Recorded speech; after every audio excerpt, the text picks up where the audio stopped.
আল্লাহ তাআলা ফয়সালা করে দিয়েছেন, আল্লাহ ছাড়া কাউরির তোমরা ইবাদত করবে না। সুতরাং রুকু, সিজদা, দোয়া, মান্নত, দান, খায়রাত যাহা কিছু আছে, যেখানে আল্লাহ দিতে বলেছেন ওখানেই দিতে হবে।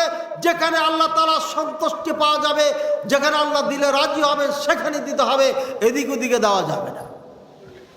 অনেকে যাকাত দিয়ে হজ করান, আপনার এই যাকাত আদায় হয় নাই। অনেকে যাকাতের টাকা দিয়ে শাড়ি লুঙ্গি ক্রয় করে গরিবদেরকে লাইন ধরে দেন, আপনার যাকাত আদায় হয় নাই। অনেকে যাকাতের টাকা দিয়ে রাস্তা বানিয়ে দেন, ব্রিজ বানিয়ে দেন, আপনার যাকাত আদায় হয় না। যাকাতের অপব্যবহার করেছেন, এই টাকা আপনার নয়। আল্লাহ আপনাকে যে নিয়ামত দিয়েছেন, ধন সম্পদ দিয়েছেন, এটার শুকরিয়া জ্ঞাপন করে আপনাকে একটা অংশ দিতে বলেছে আল্লাহ গরিব মিসকিনকে। এই অংশটা হচ্ছে সম্পূর্ণ গরিব মিসকিনদের হক। এই গরিব মিসকিন আপনার বাড়ি যদি না আসে, আপনাকে দিয়ে আসতে হবে ওখানে যে।